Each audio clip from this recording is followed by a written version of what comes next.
Nous voici donc à Nivelles pour cette 5e épreuve du championnat du monde. Nivelles, c'est un nouveau circuit près de Bruxelles à 40 km, un circuit de 3 km 700 ultra moderne, vraiment magnifique.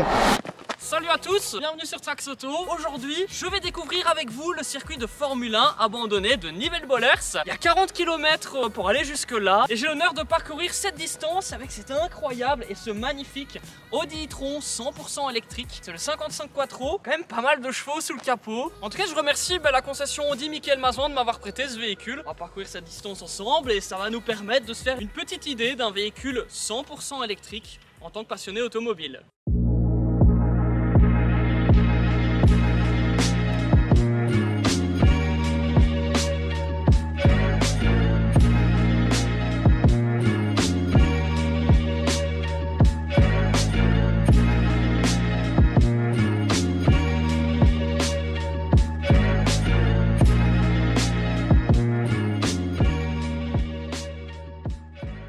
Nous sommes aujourd'hui sur la zone industrielle de Nivelles, qui était autrefois le circuit de Formule 1 de Nivelles-Bollers. C'est quand même fou de se dire qu'à l'époque, il y a Ayrton Senna, Niki Lauda, James Hunt et tous des grands noms de la Formule 1 qui sont passés ici, sur cette même couche de tarmac. Alors on a fait tout le tour de la zone industrielle et c'est vraiment le seul morceau de circuit qu'on a retrouvé. Pas étonnant étant donné que le circuit a été abandonné en 1981, donc ça fait plus de 40 ans que tout est tombé en ruine. Et la nature a quand même repris ses droits. Revenons un petit peu dans l'histoire. Nivelles se trouve en Belgique, à 40 km en dessous de Bruxelles, et certaines personnes fans d'automobiles doivent quand même se demander qu'est-ce que le circuit de Nivelles a à voir avec la Formule 1, étant donné que la Formule 1 en Belgique se déroule à Spa-Francorchamps. Et bien à l'époque, Spa-Francorchamps n'était pas du tout le circuit que vous connaissez. Il n'y avait même pas encore le raidillon. Le circuit de Spa-Francorchamps faisait plus de 14 km et il passait par des villages comme Stavelot et Malmedy. Il n'y avait pas encore de rails de sécurité, il y avait même des arbres sur le bord des routes et du coup à plus de 300 km/h, il y avait pas mal de tués, étant donné que la sécurité elle n'était pas présente du tout. En 1970, l'association des pilotes de Formule 1 a jugé que le circuit de Spa-Francorchamps était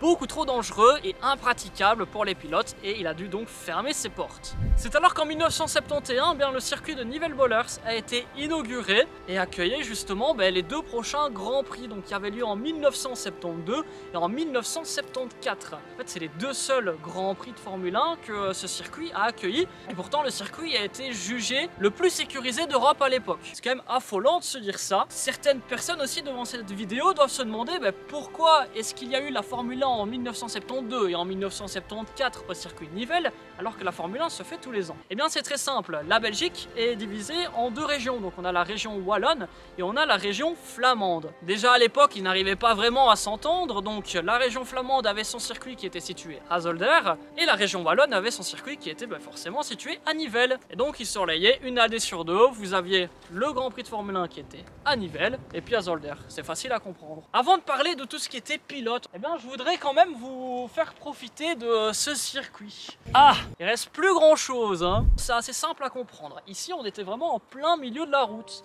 Alors le circuit continue jusque là. Au fond, derrière la butte de terre, je sais pas si vous la voyez, on avait une épingle avec une grande ligne droite qui continuait ici. Les stands qui étaient au bout à gauche, malheureusement ils ont été rasés en 1999, la même année où je suis né. J'aurais quand même bien aimé les voir. Et même si les commissaires belges sont sourcilleux pour le droit à l'image... Alors faut vraiment avoir beaucoup d'imagination, mais imaginez-vous ici le circuit, avec sur la gauche au niveau de la butte d'herbe, plus de 100 000 spectateurs étaient présents lors du premier Grand Prix de Formule 1 qui avait lieu en 1972 ici. Et Fittipaldi. Fittipaldi et Lauda donc en tête de la course. Ils vont découvrir un tour complet du circuit dans quelques minutes.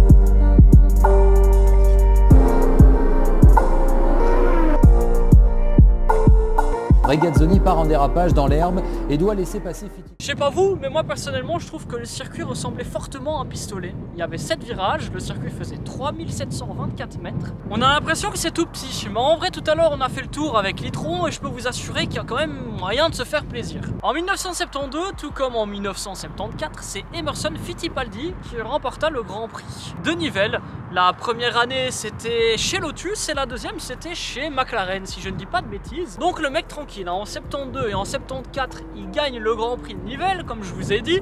Mais en plus de ça il finit champion du monde en 72 et en 74. Quand même hallucinant de se dire que le gars il a eu 2 titres de champion du monde et que c'était les 2 années où il a pu courir sur ce circuit. À croire qu'il portait chance quand même. Il y a quand même des grands noms de la Formule 1 hein, qui sont pointés ici devant nous. Il y a James Hunt et Niki Lauda, je pense que vous les connaissez tous en tout cas. Si vous ne les connaissez pas, je vous invite à regarder le film Rush, un film basé sur une histoire vraie et sur leur histoire qui est franchement pas mal. Dès que vous quitterez cette vidéo, en mettant votre petit like bien sûr, je vous invite à faire une chose, c'est d'aller voir ce film. Vous reviendrez après dans les commentaires me dire si vous avez kiffé ou non. Il y a également le pilote belge Jackie X au volant de sa Ferrari en 1972 et de sa Lotus en 1974 qui a couru ici. Je pense que vous connaissez tous Automoto et vous avez certainement déjà vu Anthony Beltoise qui essayait justement les voitures proposées sur circuit. Et bien figurez-vous que son père Jean-Pierre Beltoise a couru également sur ce tracé. N'est-ce pas magnifique? En 1974, le circuit rencontra ses premiers problèmes étant donné que pour des raisons économiques,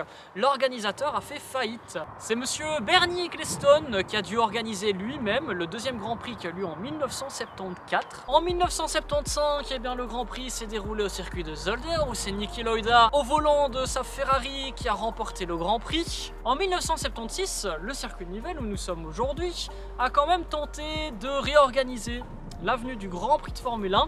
Malheureusement pour cause de son tarmac, eh bien ils n'ont pas pu le réorganiser tout simplement. Du coup en 1976, pourquoi j'ai ce putain de bâton depuis tout à l'heure? En 1976, je disais, le Grand Prix s'est donc déroulé à Zolder où c'est encore une fois Niki Lauda qui a remporté ce Grand Prix.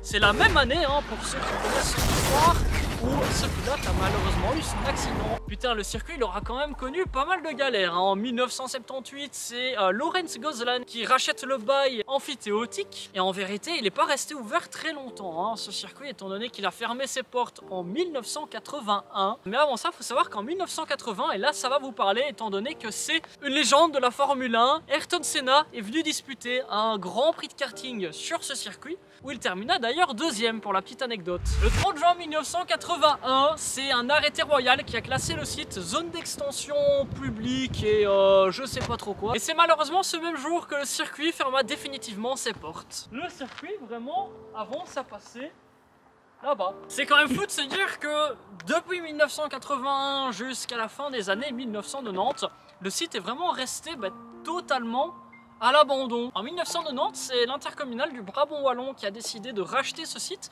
pour en faire une zone industrielle. C'est pour ça que derrière moi, en fait ici on est toujours sur la piste. Faut quand même se dire qu'il y a 50 ans d'ici, il y a des Formule 1 qui passaient où on a nos pieds, c'est quand même hallucinant. Et je vais vous montrer en fait l'envers du décor parce que derrière nous, où il restait justement ce tiers de piste auquel ils n'avaient pas touché, et bien à l'heure d'aujourd'hui, c'est devenu ça.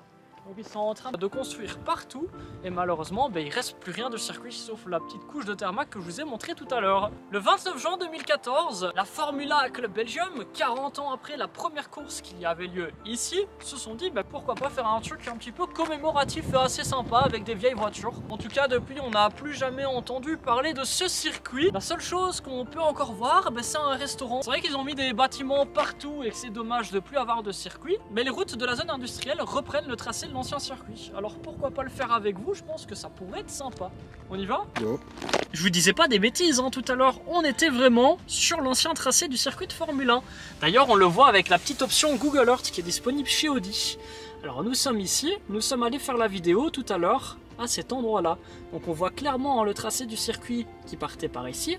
On avait l'épingle dont je vous parlais avec la grande ligne droite et les stands qui se trouvent là. Donc les voitures tournaient dans ce sens là.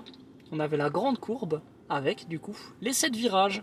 Bon les amis, nous voilà à bord de ce SUV 100% électrique que le garage Michael Mazan nous a prêté. l'e-tron 55, véhicule développant quand même plus de 300 chevaux et plus de 600 Nm de couple. C'est pas rien, D'ailleurs, tant que je suis là, j'en profite pour vous dire qu'il y a possibilité que je vous fasse une vidéo avec l'e-tron S. Alors celui-ci développe une puissance maximale de 504 chevaux et de 978 Nm de coupe, c'est vraiment abusé. Nous voilà donc sur le circuit de Nivelles-Bollers avec les routes qui ont été refaites avec la zone industrielle dont je vous parlais tout à l'heure. Alors avec le plan de la GoPro, j'espère qu'on verra. Je vous ai laissé la carte au milieu avec le tracé du circuit. Donc on va me voir en train de faire le tour. Comme ça vous allez pouvoir vous identifier un petit peu à l'ancien circuit et savoir où j'étais à peu près par rapport à son tracé. Plus de 600 Nm de coupe, ça donne quand même un beau compte rendu. Dans la ligne droite qui est devant les stands, qui passe devant les stands, ça marche du tout d'ailleurs, hein. Je sais pas ce que vous en pensez les gars. Ils ont quand même mis pas mal de ronds-points un peu partout, étant donné que des gens comme moi auraient pris leur pied de prendre leur voiture et venir faire l'ancien tracé comme des pétés. En plus une zone industrielle le dimanche, il n'y a presque personne, à part des gens qui apprennent à conduire.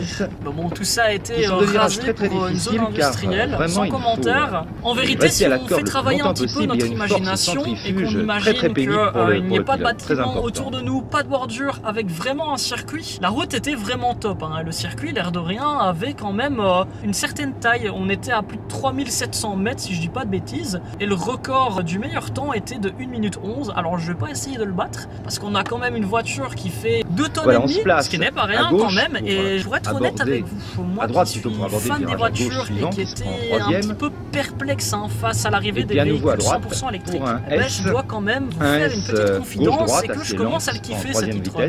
Le 0 à 100 avec cette e-tron, c'est 5 secondes 7. L'e-tron S, donc la gamme au-dessus, la gamme vraiment sportive de cette SUV 100% électrique, le 0 à 100 est annoncé en 4 secondes 5. Donc je peux vous assurer que ça déchire. 3, une courte ligne 2, droite au cours de laquelle on passe la 4e et la 5e. On prend quand même tarif, hein. Et on prend quand même pas mal de sensations dans cette ligne droite. Et le 0 à 100 était abattu assez vite. Purée, que dire, c'est monstrueux. Bien les gars, j'espère vraiment que cette vidéo vous aura plu. En tout cas, si c'est le cas, je compte sur vous pour m'exploser cette barre de like. Si vous avez bien suivi la vidéo, je vous ai parlé du circuit de Spa-Francorchamps qui autrefois faisait plus de 14 km. Je sais pas si ça vous dit que j'aille prendre ma Polo, un de ces 4, et que j'aille faire le tour de l'ancien tracé pour vous montrer à quoi ça ressemble. Parce que contrairement à ici, sur les routes de Spa-Francorchamps, qui était autrefois le circuit, on retrouve encore à des endroits des vibreurs, et on a encore le vrai tarmac qui était présent autrefois sur le circuit. Bon, on est clairement sur la fin de la vidéo, donc j'espère vraiment qu'elle vous aura plu, et j'espère que je vous aurai appris quelques petits trucs, hein, étant donné que même toi, ce matin, tu connaissais même pas encore l'existence de ce circuit de Formule 1. Les gars, je compte vraiment sur vous pour vous abonner à ma chaîne, objectif 200 000 abonnés avant la fin de l'année. Il y a mon Instagram qui s'affiche en bas de l'écran, Trax01. Je vous invite également à aller suivre Lems Photographie, qui est la personne qui est en train de tenir la caméra et qui aura fait pas mal de clichés photos. D'ailleurs, je vous invite à venir les voir sur mon compte Insta. Merci d'avoir regardé cette vidéo, je vous retrouve bientôt et je vous dis à la prochaine. N'oubliez pas de liker.